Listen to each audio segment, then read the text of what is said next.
I also think that maybe we can meet next week, like earlier, you know, maybe Tuesday, Wednesday, or Monday, Tuesday, Wednesday in the different time slots that work for you. So that way we won't have like any class until we meet again on Friday for the final. How does that sound in terms of the time? Does this give you some like extra time that you can focus on what you need to do? Yeah. Okay, so just be aware that, I mean, the schedule in that way is changing, but what you really need to think of is when would you like to meet so that you get some feedback for your final like next week. I would assume you would be working in the last minute on Thursday, so you would not want to meet Thursday period. And let's see, like, you know, which day would work for you. So I'll send you email reminders so you can reply after this class. Is that okay? Yeah. I know it's different, but just try to remember. Could be Tuesday or Wednesday. Maybe that's the ideal. I don't know, you tell me. What do you guys think of that?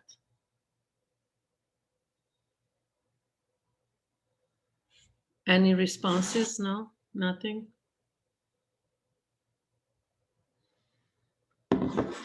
Well, okay. Who do we have? Who is presenting today, and how do you want? Which order would you like to do it? So let's make a lineup. So Raquel, you want to go first, and then Yeah, I don't mind. huh? You can upload. You can upload your Right now. Yeah. Okay. Because we'll start with the Pecha Kucha. So who wants to go next with the presentation after Raquel? I can go second. Jay, okay. And then Kalei Moon. Oh, who's that? Noah. I can just go whenever. Noah, why don't you go after Jay? Okay. And then who wants to go next? I can go. Shavase, yeah? And Kalei Moon, so you want to be after Shavase? Yeah, I can go after. Okay, I can run your presentation.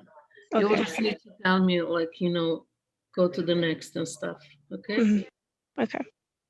Great. Okay, and you guys know what to do, like just, you know, write brief note.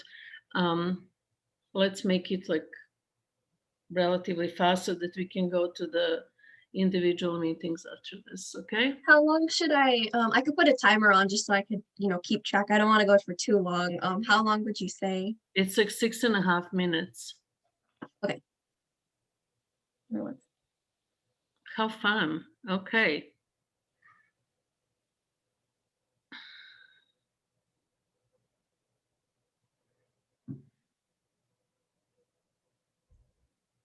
I'm on not muted, right? I just want to make sure before I start talking. We can hear you really well.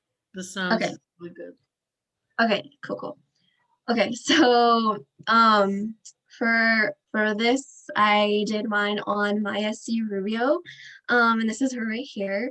So, oh, it's not working. Oh, okay, there it goes. So who is she? She is a Mexican costume designer. She was born in 1962, Mexico City, and moved to Los Angeles within the 80s and got her education at Los Angeles Trade Technical College. And you know, to sum it up, she got her big break within 2006 working with Mel Gibson's Apocalypto, but she started working within the Hollywood industry starting in like late 90s, like in 96, and then from there. And then here are some like little pictures of her when she worked on Apocalypto and putting the costumes on the people on set. So Rubio's work, so these are her list of films that she's done. I wanted to give credit to all of that and give posters to a lot of like more well-known posters I think people have seen today. A lot of her old work is also very something that I looked up as well. And there's some actors that are pretty well known within like the older side of Hollywood. But yeah, she worked with a lot of cool films.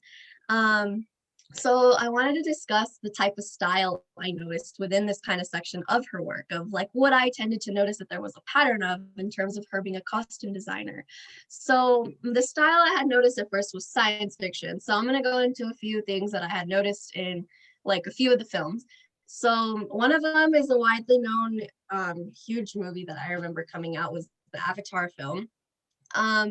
And you know, that was about like the blue tribes, and they, you know, in terms of the costume designing, they had fabricate. So I read that she wanted to do like fabricated garments in a traditional way, like leather, rope, beads, cloth, you know, all those sorts of things. And something that I noticed while doing this was I noticed like when we tend to see like science fiction kind of things and in any kind of way, like whether it's like things like in pop culture, like not, she didn't work on the films like Star Wars and those kind of things, but I tend to notice like they use things like in other like in terms of the culture in that universe, they pay attention to like tribal kind of things in terms of the design and how that goes. So I think that's really interesting.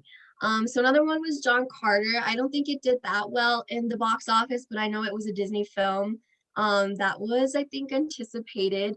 And I found out that it was like a series of volume books, and I watched an interview with her saying that, you know, they asked her, because I guess these were volume books, so a lot of the things that they dealt with, a lot of the main portion of the film is two main characters, and these fabrics consist of silk, fur, leather, as you could see like with the dress, and with like so many of the different things, like there was over 300 layers of fabric on this guy down here with like it has his arms out, you know, jewelry, fur coats, and things that were painted onto it directly to give it more of that feel.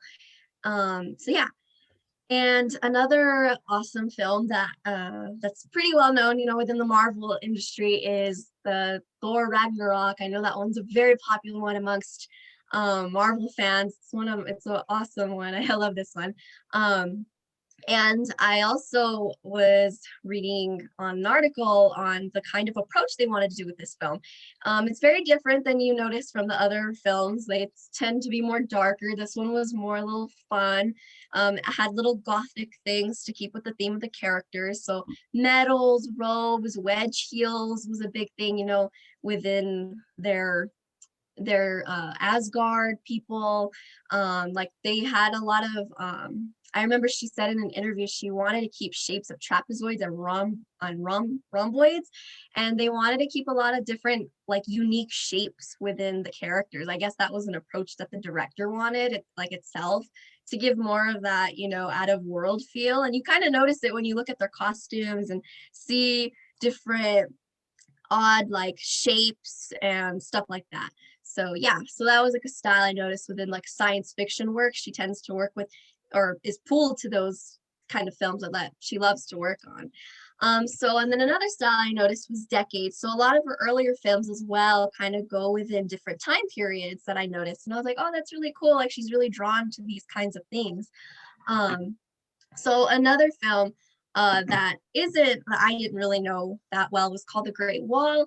And it was basically like the Chinese military uniforms, had freedom with the color choices. And I heard that this was very recognized within her as a costume designer, with like scales of the armor that made it easier for the actors to move and so on. Another film that this is one that she actually got an award for during like Oscar times and like all those big awards, was Jojo Rabbit with Scarlett Johansson. And a lot of these things had World War II kind of aesthetic vibes, but something very interesting was that the director didn't want that kind of approach. He wanted something that stood out more with colors that radiated the characters a little more. So there was a lot of different elegant kind of looks and colors that popped out a little more than usual, you know, within that time period. You know, we tend to see it like dark. And my personal favorite that she worked on that I found was the WandaVision. That's a very current Marvel show. It's the series is over, but this one was something that she got to work on within every single decade. She got to do the 50s, 60s, 70s, and 80s, 90s, early 2000s. So, you know, there was a lot of the short hair, slacks, the thinner lapels, the tapered pants for the men, pedal pushers for the 60s, the natural long hair for the 70s, you know, the bright colors for the 80s. And then same with the 90s, they used like the spandex costumes in terms to highlight for like in the comics. You know, early 2000s was the flannel, like kind of more women wearing sweats and sweater, like zip ups. And then here's the present where it's more darker colors with leather, ankle boots, cloaks, skinny jeans, like and arm sleeves. So yeah, that was something really fun to see, you know, throughout the decades. And then here's just a little slide of her on this like set with all the different costumes of the decades around her that she created. That's really cool. And then here's just some awards, just a little side note. She was the first Latina in Oscar history to be nominated Best Costume Design, and I thought that was just absolutely wonderful. And one of the main reasons why I chose her was because I'm also Mexican, just as she is, and it's always so inspiring to see, you know, people of within your ethnic background kind of thing. I wasn't from Mexico, but I was born here, but it's always so nice to see, you know, other ethnicities doing so great within this industry. And my aha moment was doing this research. I found this like during the patterns, like I said before, like you tend to notice things like that the designer is drawn to the kind of work that they want to do and how they apply certain things like within history and decades and so on, of how they can make it their own within its own film or yeah. And that's Maya C. Rubio. Great. Bravo. So guys, you know what to do. Please write the responses to Raquel's presentation, aha moments, and the grade. This is wonderful, Raquel. Great presentation and talking about the interesting approach that she had, or she has, I mean, this layering and using the geometric forms in defining the characters. And just there's something about like her costumes, even though that each movie that she did, it's so different visually. The approach is actually very similar because it is about the layering and the use of the materials, and they almost look period, even though that they're like science fiction, futuristic, in the way that she's doing it. So it's wonderful, and you're right on time. So great presentation. So the next person is JJ. Would you like to load your Pecha Kucha? When did you discover her, Raquel? Just by watching movies, or? I discovered her actually, they released on Disney Plus like a week later after the WandaVision series was complete. They released like a behind the scenes and it was like about 30 minutes. And they mentioned her, like she was in it in that little, that whole video of her, and she talked about it. And they said like she was a Mexican designer, like one of the first ones within like, I think the Marvel industry that was a costume designer for them. So that's what I found her from, basically from the Disney Plus little series about the behind the scenes. So perfect. Okay, thank you. So Jay, are you ready? I am. Are you ready? Can you hear me? Yep. Okay, cool.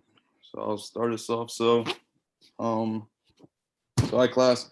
Here's my Pecha Kucha on famous costume designer Catherine Zuber, and here is there we go. Here's some basic info about her. Catherine Zuber was born in England in 1951. Although at the age of 9, her and her family moved to New York City. Now she is currently a costume designer for the Broadway Theater and Opera, among other venues. Her education, she attended and graduated from the Yale School of Drama, where she really grew as a designer in person. Her work in costume designs there were nonetheless exceptional. In terms of spouse, she is currently not married, and she attributes this to the idea that it allows her to really focus on her craft, which she is very exceptional at. And so, how did Zuber get into costume design? You may ask.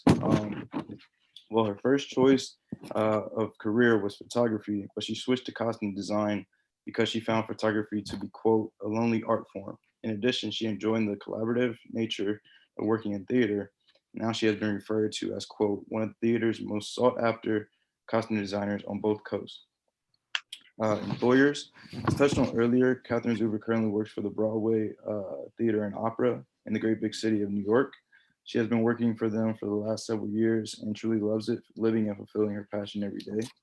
And in terms of her first big break, a teacher of ZUBER'S design class at Yale of Drama recommended her for a production called The Good Woman of, I don't know if I'm going to pronounce this right, but Sketch One, directed by Andre Serban at American Repertory Theater in Cambridge, Massachusetts. And a lot of things came from this production. It led to long-term relationships with ART and future opportunities with Broadway. And in regards to famous design and works, My Fair Lady was one of her top works, and the time period is 1913 in London, and the design highlights the Edwardian 1900 to 1915 period, and a square silhouette with padded broad shoulders and straight body was in fashion for the men, while for women we see a more tailored look, corsets, underlayers, high waist look, and hats. And we see a very blue and pink color scheme with crepe, charmeuse, chiffon, and batiste for tea dresses, and evening gowns for the fabrics. And for famous designs part 2, we have War Paint. This was another one of her famous productions, and its designs highlight various periods, especially the 1930s, 40s, and 50s. For women, we see a more tapered look, natural shoulders, less deep hats, makeup, lipstick, slick back or shoulder length hair, some with parts and various fabrics, including synthetics, nylon, polyester, and acrylic fabrics. We see that women with soft triangular silhouettes are now turning into rectangular silhouettes with the skirt reduced to a cylinder a little. We also see bold, bright, and soft colors. Design Works Part 3, we have Moulin Rouge.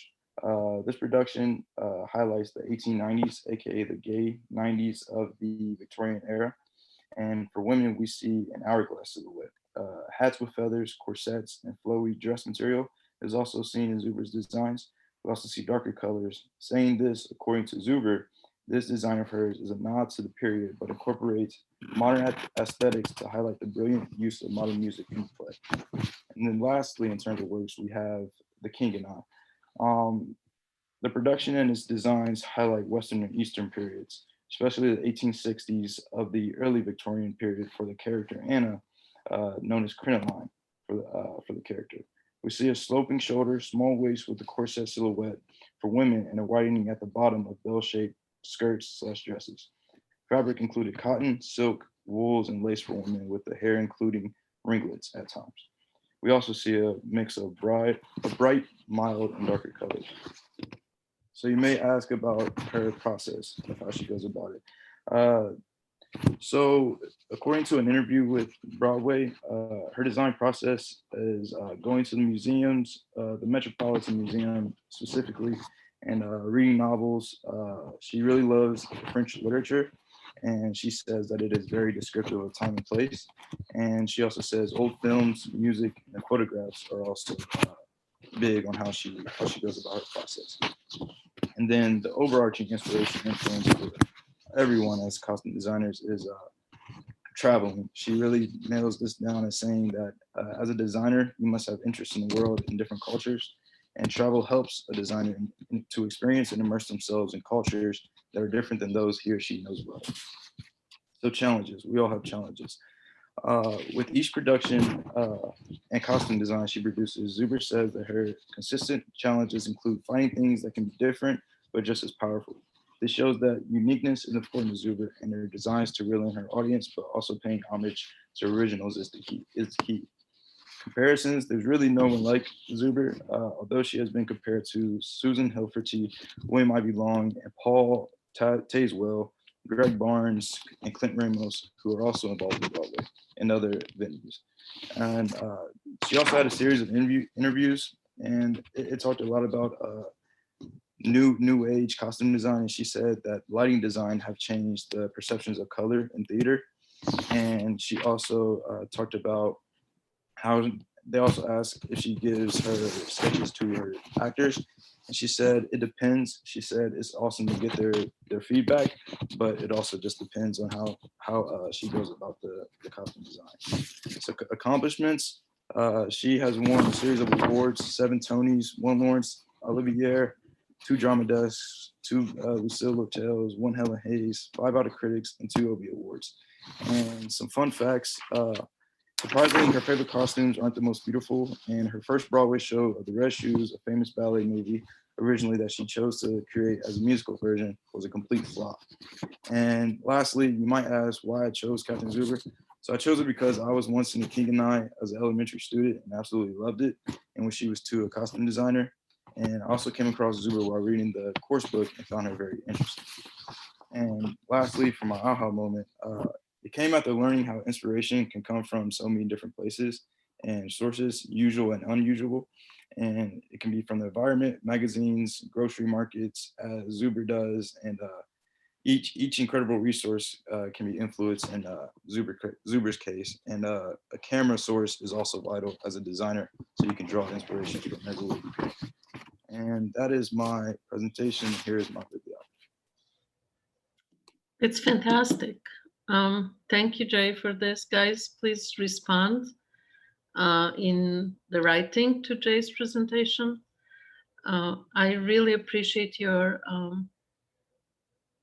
efforts in applying everything that you learn about the silhouette and period costumes and explanation, the design aspects, and how using the design vocabulary you successfully describe her work. So that particular portion was absolutely the most successful. I also appreciate the fact that you went to your why did you choose, and that you were in King and I, that, and you know that you have like a personal connection in some way. So that's awesome. You know that there was a controversy with the King and I, and that the Thai government was opposing the way that the royal family was presented. I was not aware of that, but I read some interviews and it said there was some speculation of like various like productions of it, but I was not aware of that though. Well, yeah, just as in general, but that's kind of interesting because, you know, how much do we know about culture? But she's absolutely right. Traveling and living abroad really gives you that kind of sensitivity. So it's not really about design, it's more about the concept for the King and I that draw the attention and commentaries, especially the movie. In any case, that was wonderful. Noah, can you set up your presentation? Yep, sounds good. Okay. Raquel, if you're still here, I just want to bring up something to your attention. I did not comment on that because your presentation was really successful and you were not reading what is written as a text. But the goal for Pecha Kucha is absolutely no text, or just like, you know, a title if it is necessary. So because this is a learning process and I want to be sure that everybody gets that, Pecha Kucha is a very specific formatting, focus on visuals and not on the abundance of text. Okay, so just as a learning, especially since our final presentation is going to be in the format of Pecha Kucha.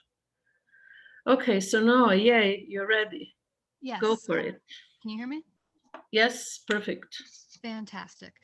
So I chose to do mine about Sandy Powell. She was born April 7th in 1960, so she just turned 61. Her mother was a secretary. Her father worked in casinos. I could not find a baby picture of her, so I thought, what would she want to represent her as a baby? And I chose this to be obvious why later. So she was born in London and specifically lived in Brixton and Clapham for most of her childhood. Got two maps that kind of show where those would be.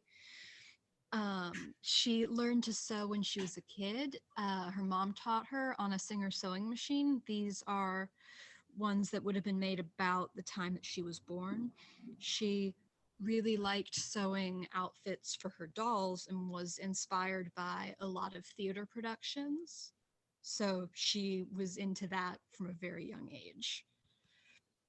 She went to a girls' school and then did a foundation course study at St. Martin's School. So not a full degree program, but a foundations of art. And then she went to the Central School for Art and Design, but she only completed 2 years of her degree there before she started meeting directors and decided that studying wasn't for her and she would rather go out and learn by designing costumes for actual productions. Some of her early work is here I've got ones from she's done so many things. I swear I remember what they all are. I've got some in here from Orlando, which was the big one that she got a lot of credit for and was like recognized as a really, really good designer. And then after that, her big breakout thing was Velvet Goldmine, which she was really excited about because she was really into David Bowie growing up. She was exactly part of that generation. And so she just got to go absolutely wild with the outfits for this. And this was what cemented her in the public eye as a really, really, really good designer. So people started fighting to work with her. She made a lot of different things. She's done 51 productions. So I've put some of the more known or more recent ones here.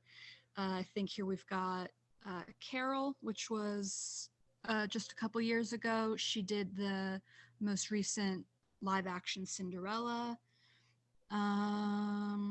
This is from Gangs of New York, which was one of her early ones, and I think it cemented her as like the go-to designer for Martin Scorsese.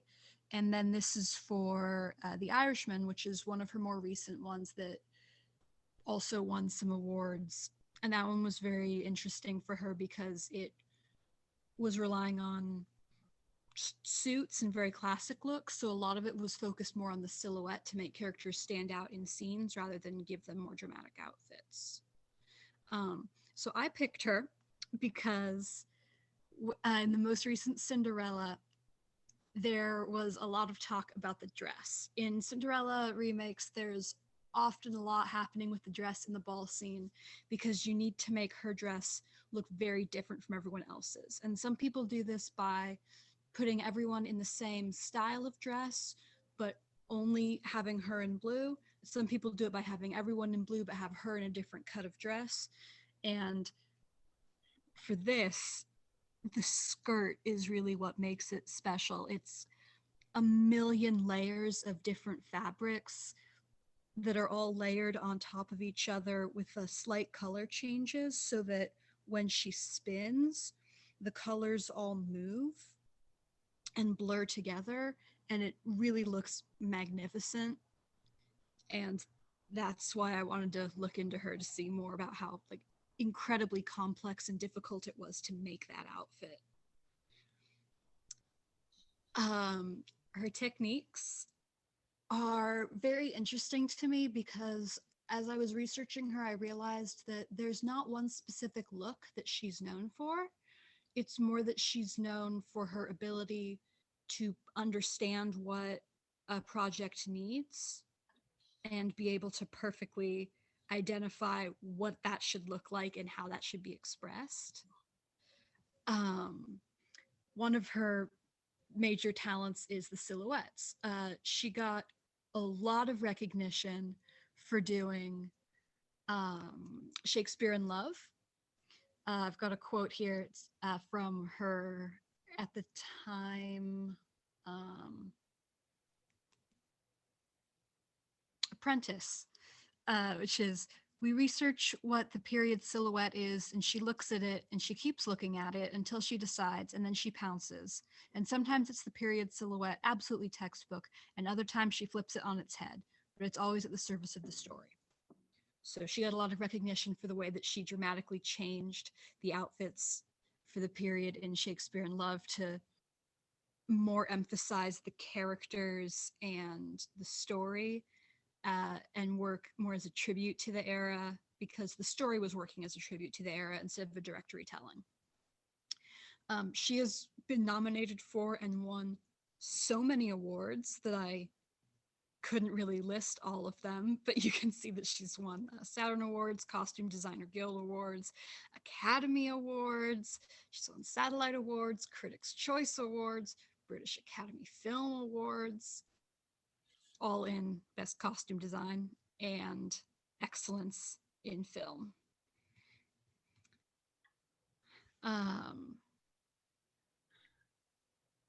So I wrote down all my speaker notes for this, but then you can't really see them when you're doing the presentation. I really enjoyed that she's so inspired by things that she liked as a child, that David Bowie continues to be an inspiration for her. One of her red carpet outfits recently was just a direct recreation.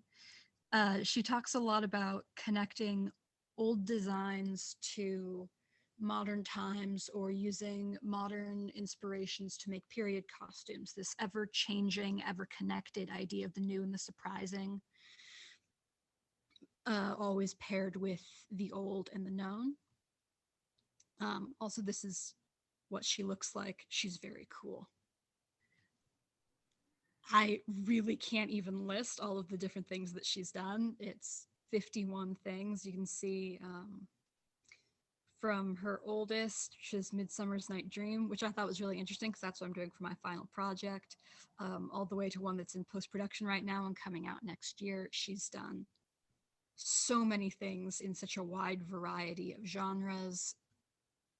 And here are some examples of some of her designs. We've got her sketches, and then what the finished costumes look like. And they're really, really good. Even when they change a little bit, you can still definitely see what bits of the original design were important and carried over. So here we've got, I can't even pronounce the name of this movie, but it was one of her first ones. I think it's in Italian, and it was very impressive. Got a lot of very intricate designs where she's clearly paid attention to the fabric and the decorations on them. I really enjoy these because it's her designing different outfits for the same character to show different aspects of the character. I really like this one because you can see how well it translates, and the general idea of the hat here that ends up in this very specific form. And then these were a lot of period silhouettes that ended up being important. These are also just really fun. I don't have a ton to say about her designs, just that she does so many different ones, and they're all really, really good, even with all the differences and all the different colors and all the different patterns and styles. They're all very distinct, and they're all very accurate for the character that she's trying to portray. I think that my aha moment in doing this was realizing that she didn't have a particular style that she was famous for, but that she was famous for being really, really good at doing all of the different styles that a project called for. I thought that that was interesting, that her main talent wasn't something distinct that she was recognized for, but rather her ability to do everything. And That's great. my presentation. Great, Noah. Good quotes. Excellent examples of her work, guys. Please write your responses. Her renderings are pretty interesting. Sandy Powell's. I think they're a great example of how you can do the shading, and she does it like in a very similar way, very simple. Not so much. She has like one light source, but very simple way of designing. A great point at the end. Noah, Shavase, get ready. That you made. That's basically the trait of any great costume designer, which is you cannot recognize the specific style that they're working in because each character, each project is different and they're like chameleons. But you can recognize the way that the process might be similar or the focus. And in this case, she really pays attention on the form-fitted and superficial silhouette type of clothing and the material that she's using, the fabrics. So that's all good points. Cinderella, by the way, used mostly tulle for her dress. So, okay, Shavase, you ready? Yes. Okay. Yeah. So basically the artist I decided to research was Jane Alexander, and she was born in Johannesburg, South Africa in 1959. She grew up in the peak of the South African apartheid, which is basically like a system of racial segregation in South Africa, and it lasted from 1948 to the early 1990s. And one thing I thought I'd point out is that it affected the subjects that students could learn. And so white kids would be able to learn about art while Black students and like colored students were not. Is it not switching? I don't know how to do this. Oh, I see. Okay. She's not only a well-known artist, but she's also a respected teacher. She was a professor at the Michaelis School of Fine Arts, and that's where she's lectured since 1998. She attended the University of the Witwatersrand, where she obtained a bachelor's degree and a master's of arts in fine arts. And she also lectured about things like sculpture and photography and drawing. Even though her main thing is sculpture, she kind of did all of it. Her interest in these issues with like society, the society that she grew up in, has influenced her art and her installations. And so they're all characterized by both social and political concerns. You'll see like as we go on, but like the animal human like style of artwork seems to represent the inhuman treatment and like the nature of the apartheid society. Her like, I guess her big break moment would have been these aren't her art pieces. These are just like the kinds of art pieces that would be at this event, which is the Havana Biennale. I don't know if I'm saying that right. Biennial, yeah. Yeah, and so like it began in 1994 when she had like art pieces here. I was looking all around for like an art piece that she had put here, but I didn't find any, but I found a lot of information on this, which was weird. And so basically after she put her art in this exhibit, she got an award, which was like the Venice Biennale, I guess, in 1995. And then in 1984, the Havana Biennale Art Exhibition was created. And so every 2 years, it takes place in Havana, Cuba. The primary goal was to promote like the developing world in contemporary arts. And with the focus of this like whole exhibit is on Latin American, like Caribbean artists presenting their work. Even though everyone can submit their artwork, that was their focus on like exploring new artists. She received many different awards at many different periods in her life. You can see them there. I wasn't gonna list all of them, but basically she won several awards during her career as a solo and a group artist. She has work displayed in several public collections, including like the South African National Gallery, the Tottenham Art Gallery, Johannesburg Art Gallery, and the public collection at the university that she attended.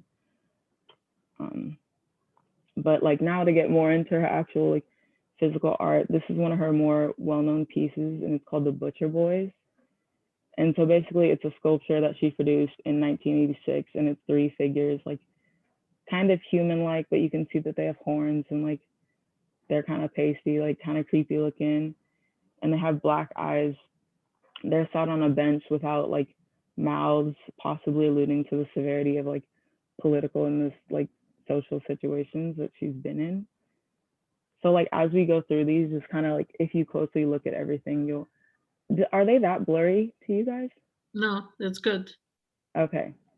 When you go through, you like see little details that you'll be like, oh, this connects definitely back to how people are being treated. And another main thing is that as she attended college, this is where she started to understand like the society she was living in wasn't correct and there was something definitely wrong here. So here's some more pictures. And so as you can see, the figures are considered to have no senses. Their ears, noses, and mouths are basically non-existent, or rather they're like, some of them are just covered with like rough skin. The Butcher Boys were created in the mid-1980s as a reaction to the apartheid dehumanizing effects, and the impact of power and dominance on individuals are a major theme in her work. Okay, this is the Bomb Boys, which consists of 9 life-size like boy-like figures, I guess you would call them. And they're standing in similar poses. As you can see, they have their palms kind of facing outwards and their arms are either like kind of to their side or like kind of facing outwards. And though they stand in like similar ways, they're all dressed differently. And some have animal aspects to them while others don't. Some have their eyes covered and some don't. So it's like, there's just a wide variation between all of them, even though they're standing in almost the exact same position. Because of their small size, these figures can be thought of as lost or almost displaced, as if they were meant to represent children who have been orphaned, or like orphans in general. In some cases, you can see them standing on a platform that almost looks like a game board. In the picture in the middle, you can kind of see it. And it's like kind of like a play on the innocence of children, and they're really like controllable, like game pieces. And I assume that as Jane got older, she became more educated on the circumstances that she was living in and may have represented it in this piece.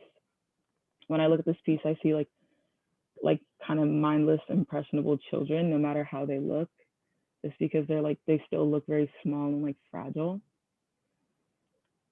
This one is the African Adventure, and this one really gets me just because there's so much going on and there's like a million places to look.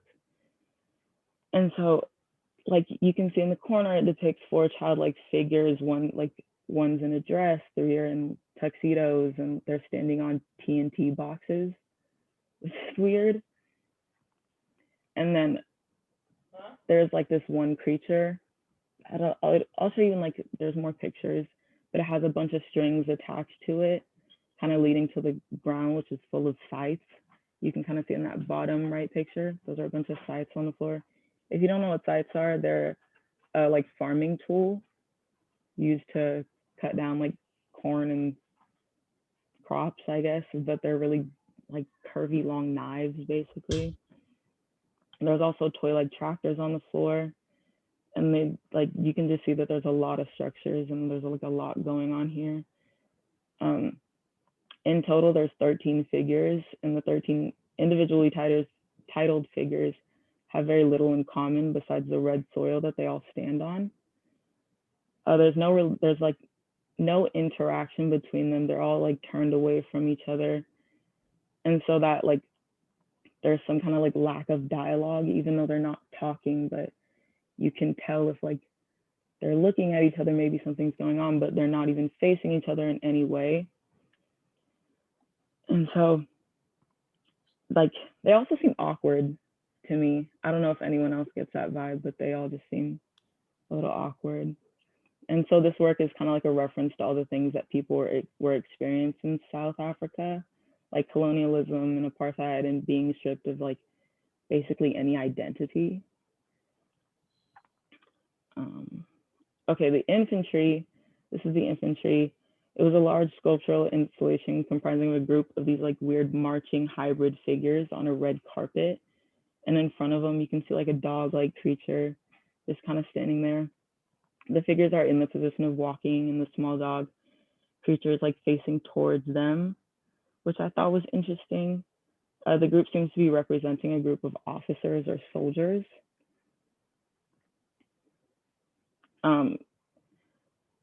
One thing that I kind of noticed is like this work refers to like wild dogs, because if you see their faces, that's definitely the vibe that they give off. And it's said that these dogs live in like socialized hierarchical packs of like 20 members, and they're bound by like systems of codependence and cooperation, which is not unlike military, which I thought was really interesting. So though Jane is known for her sculptures, there is definitely a costume design aspect to her work. While some of her sculptures don't wear anything, some are clothed, and I know that thought and attention went into these decisions. And I found it just interesting that like when you're a costume designer for real people, it's not really an option to have them clothed or not. And like it is, but I feel like she had more freedom with these sculptures to kind of do what she wanted and make it all like a part of that message, if you kind of get what I'm saying. But yeah, I just feel like it's cool that she gets to make that decision. If we kind of look at these side by side, you look at the Butcher Boys and you see that like none of them have any type of clothing on whatsoever. They're just sitting on a bench. And then in comparison to like the Bomb Boys, almost all of them are fully clothed. And then we'll look at Infantry, where they wear nothing but shoes. And so this just made me wonder about like her memories and like what she's been through to create this, and like what decisions that she's like, just like what's going on in her head to make her do this. And I feel like I could sit here and like analyze her work all day, but since it's so open for like interpretation, I feel like there's no right answer exactly. And so ultimately, like the works that I've shown you are all like a glimpse of what she's done. I do recommend that you guys go look her up and like look at some of her other work.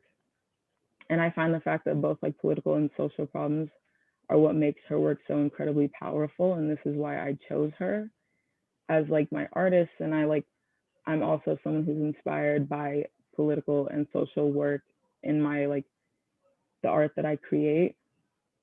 And so I just feel like that was kind of what made me so interested in her.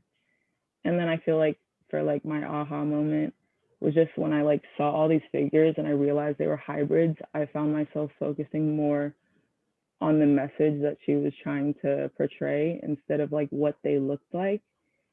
And that made me think that that's one of the issues in society, is like people often focus on what people look like rather than who they are. And so, yeah, I don't know if she did that on purpose, but that's kind of what I got out of it. So yeah. Okay, great. Shavase, you know that you went over the time. Oh, sorry. Okay. So Kalei Moon, I'll set up your presentation, guys. Write your comments on Shava's presentation. I think the artist that you choose is really very interesting, and her work is daunting. And in lieu of the political situation and uprising that was going on in South Africa. And I think when this change happened, switch in power, there's such a vitality right now in South African art in general, and so much power. I just wish that you had a little bit more of a reflection on the ways that she's using costumes in her, or absence of, but they're very specific choices, and trying to actually do a little bit more research on understanding what does that mean from their point of view. Why the business suits, why there's kind of like a garb that's like almost like a sarong or whatever that is. It was hard to see. So just having a reflection on that, like sort of what Ally did with Murakami, because this is about the costume design class.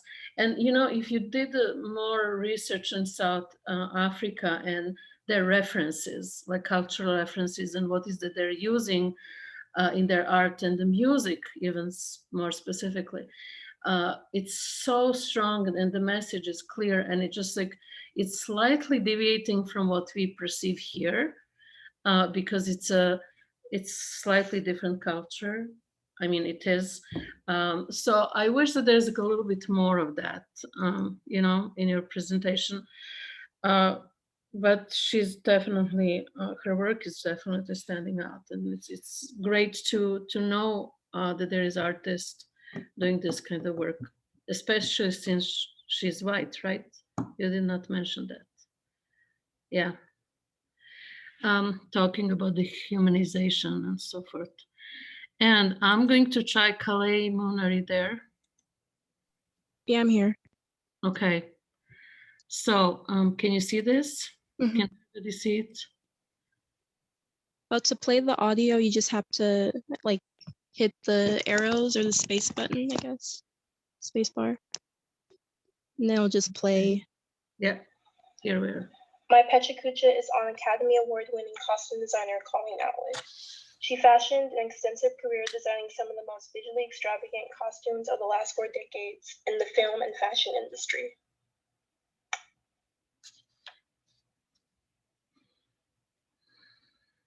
So what happened? I click. Yeah, you have to keep. Okay. Sorry. So I have to click on the sound for each. Okay, sorry, Or guys. just touch Colleen the was arrow. born on September 25th, 1948 in Yakima, Washington. Growing up, she wanted to be a painter, but she had a baby in high school and had to work all kinds of jobs from factory work to waitressing to support her family. Once she was out of high school, she got a scholarship to study painting at Cornish College of Arts in Seattle. In the late 1970s, Colleen worked in retail as a fashion consultant for various places, including YSL Boutique and a department store in the city.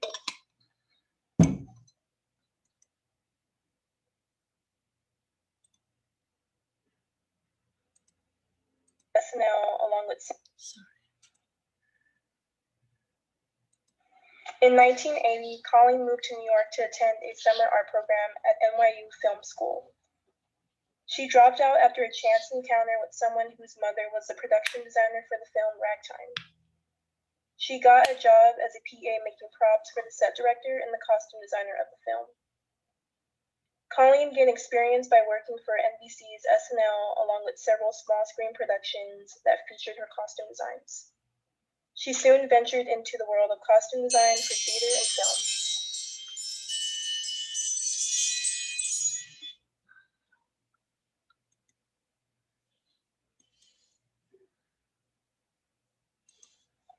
An important turning point in her career came when she met director Tim Burton. In 1990, Edward Scissorhands became the first of many collaborations between the two. With Tim Burton's initial sketches, Colleen was able to create a dramatic Gothic aesthetic that defined and respected his eccentric style and vision for the film. She designed a dark Victorian leather suit for Johnny Depp to accentuate how misplaced he was in the world of the film.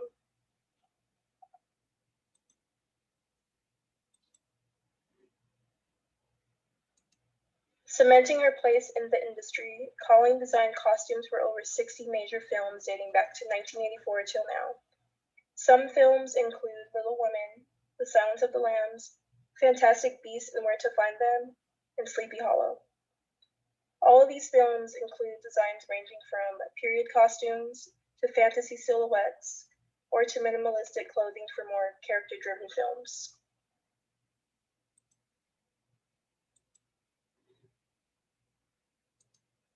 Colleen accredits both of her grandmothers for encouraging her to nurture her artistic side. She notes that one grandmother was fashionable while the other one was crafty. They both made her acquire the visual sense and practicality she has when designing today. Colleen's design style is unique and versatile. Her costumes are rooted in dream as much as they are in reality. She has a talent for creating both artificial and historical silhouettes. Her designs are theatrical or minimal. They always have elements of color, texture, and tonality.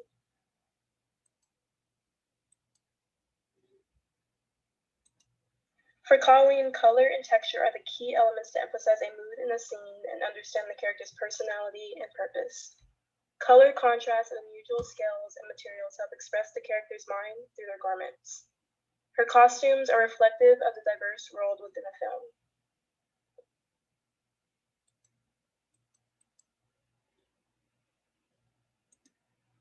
Colleen begins designing by reading the screenplay and meeting with the director to discuss the direction in which the costume should go.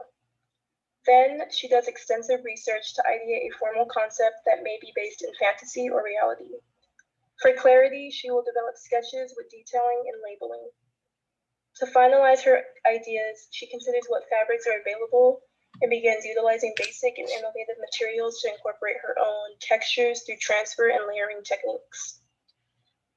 Her own designs are often labor-intensive, so manufacturing is an inclusive process to avoid creative limitations.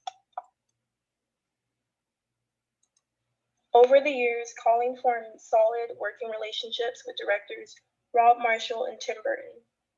She designed costumes for Rob Marshall's films Chicago, Memoirs of a Geisha, and Into the Woods. She also worked on a total of 12 Tim Burton films, which include Alice in Wonderland, Miss Peregrine's Home for Peculiar Children, Snow White and the Huntsman, and Planet of the Apes.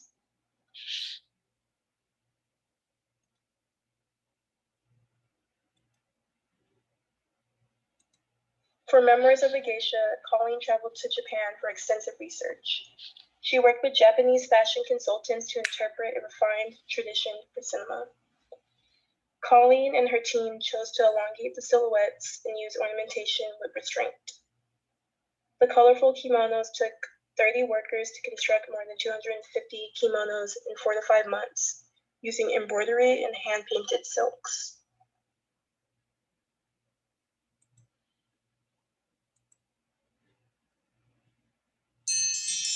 For Into the Woods, Colleen combined styles of multiple time periods with inventive and modern touches to create a vibrant world of fantasy. She designed intricately layered and costumed textiles to provide depth and intrigue to each character. Each costume was influenced by medieval times, Renaissance, 18th century, 19th century, and the 1940s to the 1950s.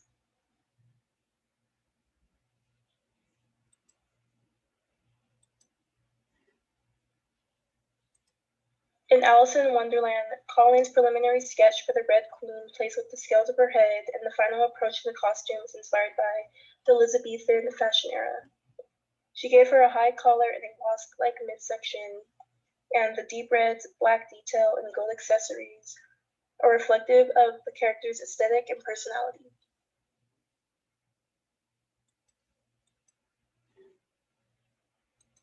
The Mad Hatter's coat was made by layering over 2 to 3 layers of sheer silk and then burning off the material in different areas to give it age and a mood ring quality to mirror his mental state. He has a joke tie that rises up when he's happy and droops down when he's sad.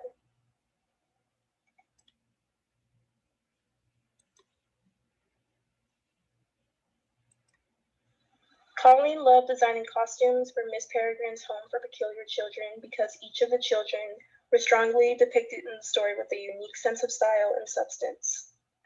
Emma's gift was air, so her dress was the color of the sky. Colleen knew that she was going to be floating, so her costume was designed to give the impression of a human cloud. For Hugh, he had the ability to control bees, so his sweater has yellow stripes and a honeycomb texture in the way that it is knit.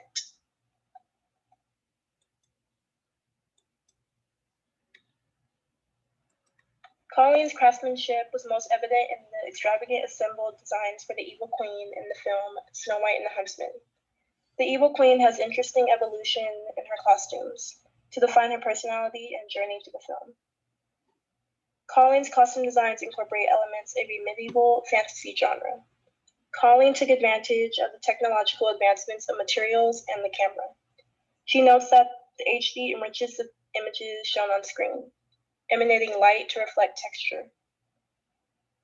The white dress features a skeletal-like cage on the collar made out of molded paper mache. The wings of the blue dress are actually made out of the wings of beetles. There's a cape of feathers crafted all by hand and attached all by hand. And the last dress, the dark one with the plunging neckline, is made out of hand-twisted leather. The silhouettes became more artificial as the movie progressed, but they're all for visual effects.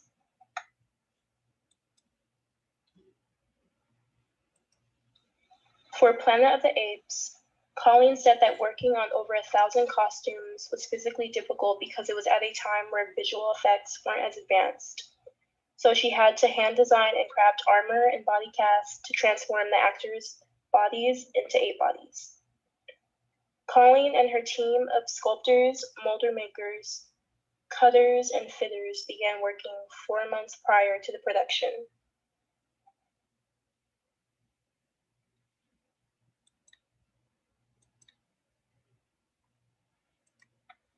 Colleen's designs have granted her 36 honors throughout her career, a total of 37 wins and 67 nominations.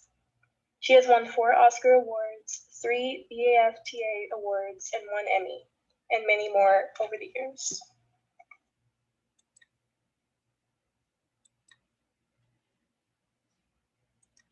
Colleen created stage costumes for Elton John, and she also designed uniforms for the band My Chemical Romance. Also, Colleen is currently designing costumes for the live-action remake of The Little Mermaid, directed by Rob Marshall.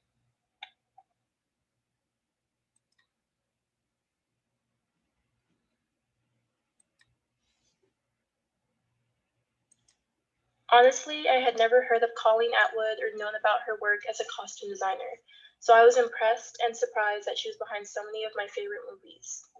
My aha moment came when I was learning about her life and career.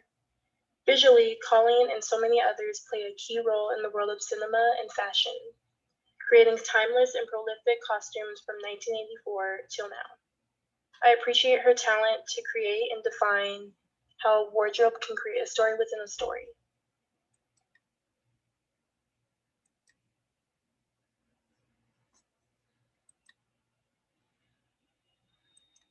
And thank you, Kalei Moon.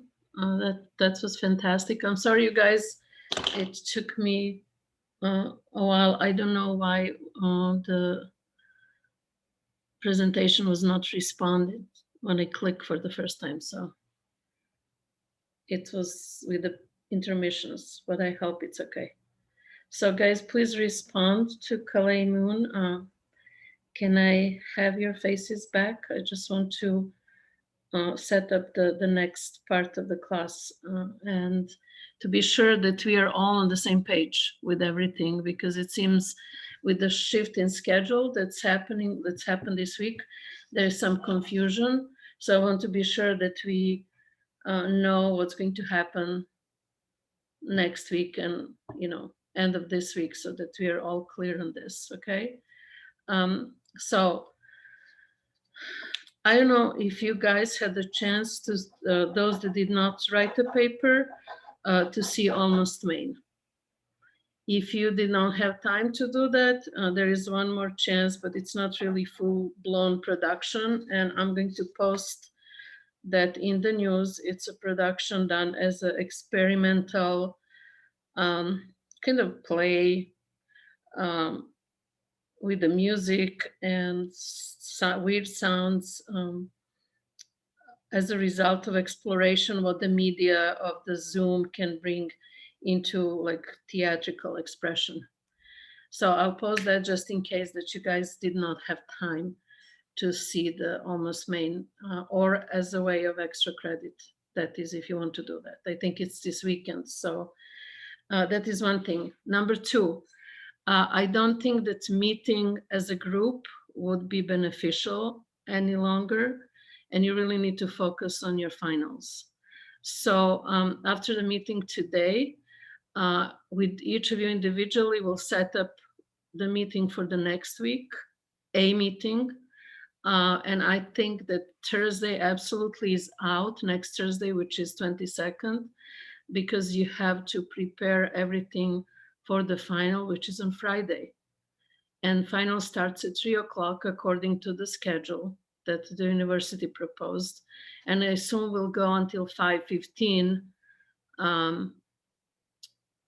considering that each of you have to do a presentation that's like 6 to 7 minutes long on your final project, okay? For that presentation, I'll send you a little bit more detailed information. It's basically what you put in your DJ, but have maybe to adjust it or skip some slides so that you can fit into the timeline that we have for the Pecha Kucha, okay? So is this clear so far? So today in individual meetings, we'll set up for the next week meetings that will help you to finish your project, okay? So we're looking into Tuesday, Wednesday, and Monday, perhaps, if you think that that is something that's good for you. So that's why I want to do that, like individually, so that we know when we are meeting. Also, if you guys run into some problems, please email me to Gmail, okay? Is this clear?